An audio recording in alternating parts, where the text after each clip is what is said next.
Hey, what do you mean, Lego? Why are you making this video? Move on. It was from last season. Why do you have to keep on bringing up old wounds of Vancouver Canucks past failures? And it's because there are things continually being talked about in regards to those failures. Today, I wanted to talk about a guy that we've talked about a bunch over the past few years. Hopefully this time, it's going to be the last time for a while that we speak about him, especially in this context. But today we are heading over to the Big Apple, to the New York Rangers, and talking about their newly appointed captain, J.T. Miller. And revisiting the conflict/controversy from last year with the Vancouver Canucks. Now, if you hadn't been around in Vancouver last season, you wouldn't have seen it, but it was a pretty big deal in the hockey world. It was arguably the biggest story in hockey at a time, where Elias Pettersson and J.T. Miller, Vancouver's top two centers on the team, were both beefing, and they were both underperforming, and it was really, really bad. There were a lot of rumors going around, speculation, hearsay from arena staff, and other folks around the Vancouver Canucks debating what actually happened. We're not going to get into those rumors here.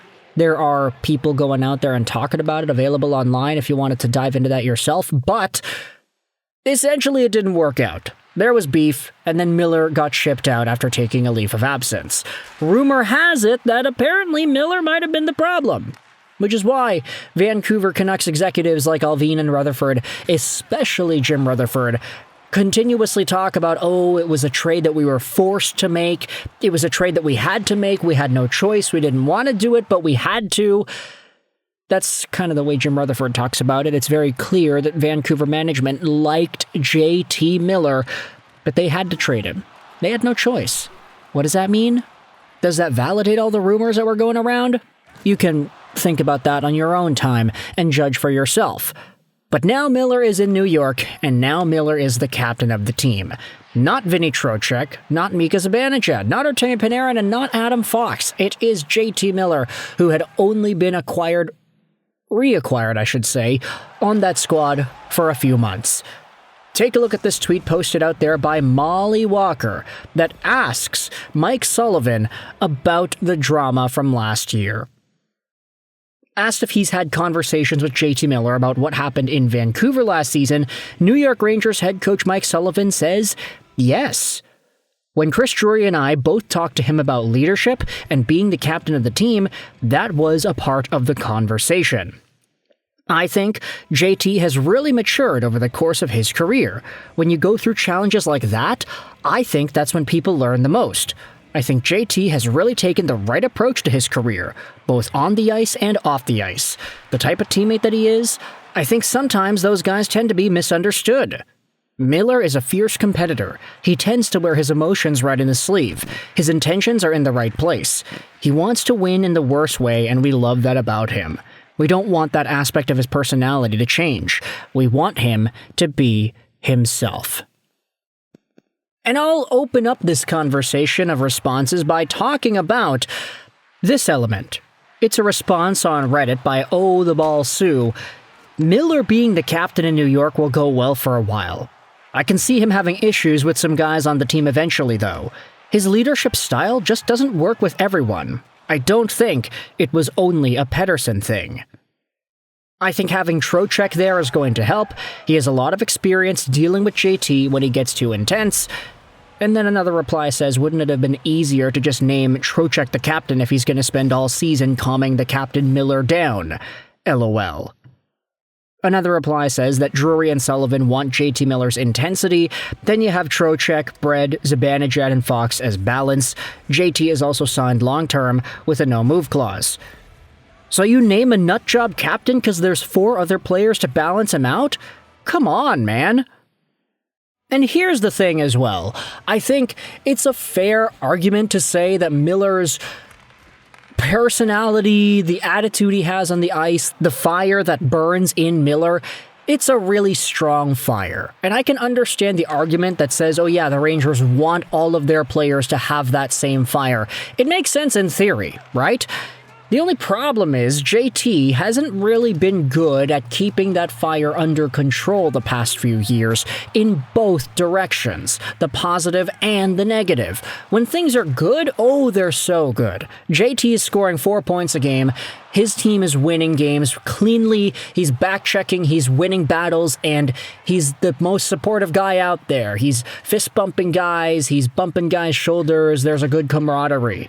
But when things are going bad, that's when JT starts banging his stick on the back of the goalie's net, telling him to get out and leave. That's JT arguing with Luke Shed in the period intermission. That's JT reportedly doing all the stuff that he did to Pettersson, maybe chucking some iPads, maybe breaking down some doors. JT is a really emotional guy that we have seen on and off the ice, and that is part of his forte. It's what the New York Rangers want out of him.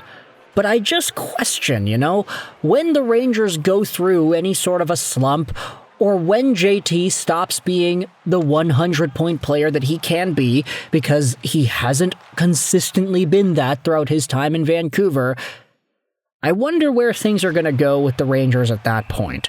Oh, you have Trocheck and Fox there to balance out Miller. Oh, you also had Quinn Hughes in Vancouver to balance out Miller. You had Myers and Garland out there to balance out Miller. Guess what? That didn't work. He still ended up fighting with Elias Pettersson. And then you also have yourselves the defensive play. He's a fierce competitor where he'll argue forever about how he isn't accountable for the issues on defense, or blind backhand turnovers in his own end, or giving up on the play and acting like a child on the bench. JT had a number of moments in Vancouver where things just did not go his way. He gave up, he lackadaisically backchecked, he just stood in his own zone, didn't really do anything, or he completely gives up on making a play. These are all things that Miller didn't do when he got 100 points that season. He was, perfect in that season, admittedly. That was the best season that we have seen out of Miller ever, and it probably will continue to be the best season he's ever had. Because throughout the other years, we've been talking about this the entire time, it's been up and down with Miller. Good first year, really bad second year. Better third year, and then a really down year. And then he gets 100 points, and then the last season happens. So Miller has these up and down moments, and he had them with Vancouver the entire time he was here. There was never 2 good seasons in a row out of JT, reputation-wise. Even though the points were always there, essentially, there were very different flavors to JT Miller's season-by-season breakdown in Vancouver. And now, as the captain of the New York Rangers, seems like they want that level of intensity to match itself as he leads this New York team, hopefully past the depths that they fell to this previous campaign. Is JT Miller the answer to bringing the Rangers back into the promised land? I just kind of wonder how long it's going to last. How long until JT gets into some beef with his teammates again? Not saying that Elias Pettersson is a particularly common personality type in the NHL, but I just wonder, Not everybody is going to be on board with it. We'll just wait and see whether or not this does have any long-term lingering effects, but I want you to let me know your thoughts in the comment section below. How do you feel about the New York Rangers' response to the JT Miller-Elias Pettersson drama in Vancouver? They actually spoke about it, which I thought was interesting, so that's why I wanted to make this video here. If you enjoyed this video at any point, please click the like button. If you did not, then hey, the dislike button is there for you as well. Comments help out with the algorithm. I really appreciate it. Let me know in the comments all your thoughts on this Miller conversation. I hope you enjoyed this video. Sign on, and bye.